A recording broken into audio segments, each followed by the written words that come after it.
Bismillahirrahmanirrahim. Alhamdulillah. Wassalatu wassalamu ala rasulillahi wa ala alihi wa sahbihi ajma'in.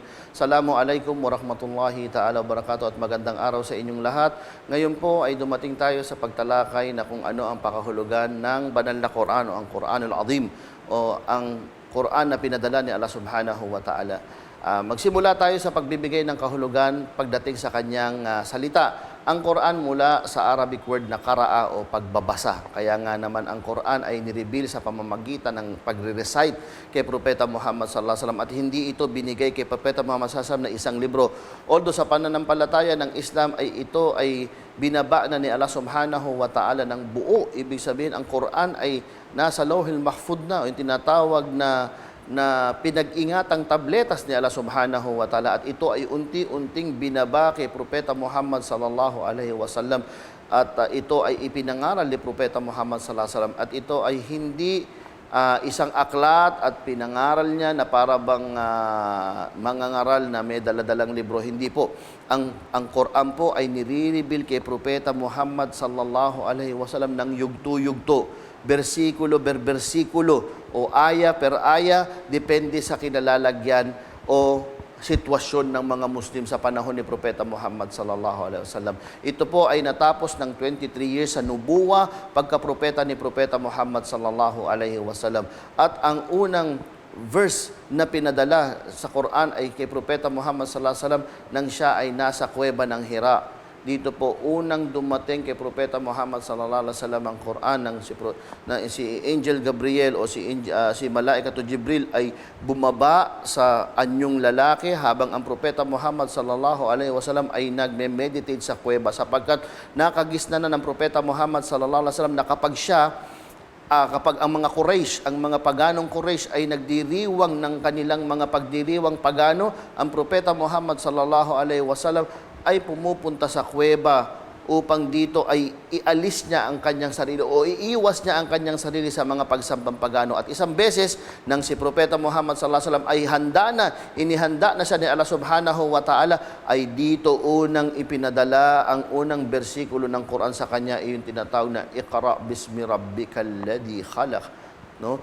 Magbasa ka Muhammad sallallahu alaihi wasallam sa ngalan ng iyong Panginoon na siyang lumikha. Ito po ang kauna-unahang aya na nireveal kay Propeta Muhammad sallallahu alaihi wasallam. Ibig sabihin, magbasa. Kaya nga ang ibig sabihin ng Quran ay pagbabasa o something na nire-recite ng isang Muslim. At sa batas ng Islam, ang ibig sabihin ng Quran ay ang 100% na salita ni Allah subhanahu wa ta'ala. Wala pong salita ng kahit na sino na nakasama sa banal na Quran. Ito po ay 100% na salita ni Allah subhanahu wa ta'ala. At ito po ay may mga iba't ibang mga ina-address. Meron pong bahagi ng Quran na tumatalakay sa akida o prinsipyo ng mga Muslim. Meron pong tinatalakay dito tungkol sa mga kautusan at meron dito pong mga nagtatalakay pagdating sa mga istorya ng mga nangaunang tao sa kay Propeta Muhammad sallallahu alaihi wasallam. At ang Quran ay binabasa ng mga Muslim sa kanilang mga pagsasala. Ito po ay tinatawag na Quran. At ang unang-unang verse o ang tawag na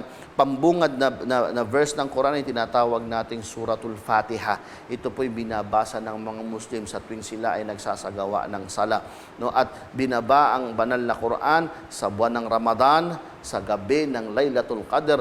At ito po ang siyang naging gabay ng sangkatauhan. Inna anzalnahu fi Laylatil Qadr. Sabi ni Allah subhanahu wa ta'ala na tunay na ang Quran ay ibinaba sa gabi ng Qadr upang maging gabay ng mga tao sa kanilang mga pang-araw-araw na buhay, gabayan ang isang bansa o anuman o pamilya. Ito po ay ultimate na gabay ng tao na kinakailangan na sundin ng lahat ng nilikha. Ito po ang guidance ng tao. Ito yung tinatawag na Furqan. Ito po ang tinatawag na criterion ng tama at mali. Dito po nakalagay lahat ang salita ni Allah subhanahu wa ta'ala.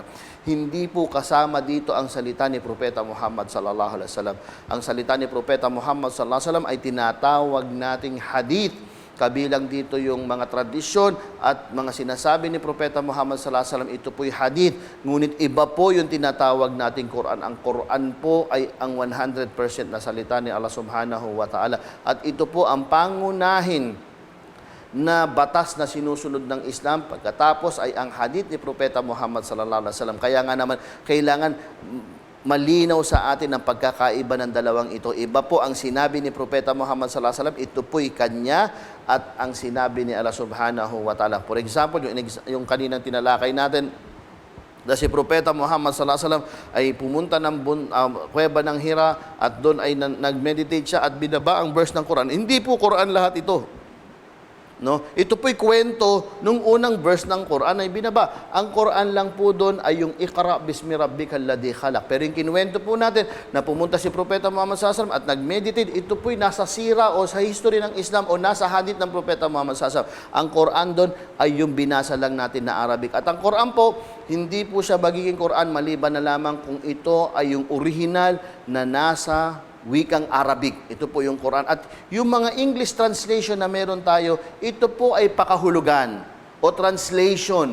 Pero hindi po natin pwedeng turingin na yung translation ay ang Quran, sapagkat ang Quran, yung po yung salita ni Allah subhanahu wa ta'ala at ang ginamit dito ay ang wikang Arabic. No? Walang problema dahil may translation tayo, ginagamit ang translation para maintindihan ng mga tao na hindi marunong o nakakaunawa ng Arabic. Ngunit ang Quran na original ay nandyan mula pa sa panahon ng pagkaka-reveal kay Propeta Muhammad sallallahu alaihi wasallam. At ang Quran po ay ginagamit ng mga Muslim sa kanilang mga sala, sa kanilang mga pagbabatas, sa kanilang mga pagsunod. At ang Quran po, although ito po ay perpektong salita ng Diyos, ito po ay hindi po stand alone sa pag-unawa ng mga tao. Kailangan po, nandito po ang hadith ng Propeta Muhammad sallallahu alaihi wasallam upang magpaliwanag sa tao kung ano ang ibig sabihin ng Quran. Ang Quran po ay meron po tinatawag na tafsir.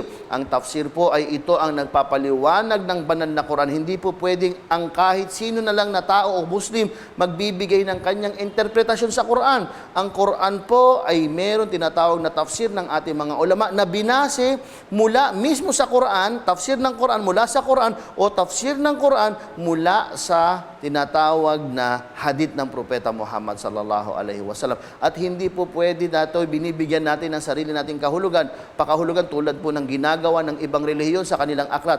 Ang Quran po ay naipaliwanag na sa atin ni Propeta Muhammad sallallahu alaihi wasallam at napaliwanag ng ating mga salaf o ng mga sahaba na silang mga saksi na ipinahayag ang Quran kay Propeta Muhammad sallallahu alaihi wasallam. Kaya na detalye sa atin kung paano uunawain ang Quran at hindi na kailangan pa mag-imbento ang mga Muslim ng kanilang mga pakahulugan ng Quran. So, ito ang kagandahan sa ating mga Muslim na ang Quran ay perpekto. Ito'y pinangalagaan ni Allah subhanahu wa ta'ala. Ito ang living miracle ni Propeta Muhammad sallallahu alaihi wasallam na hanggang ngayon, ito ay ginagamit ng mga Muslim at ang hibala na meron to na nabibigay sa atin ay patuloy pa rin ngayon. Ito ang tamang pag-unawa sa banal na Quran. At ang banal na Quran, wala po siyang kahit na anong salungatan.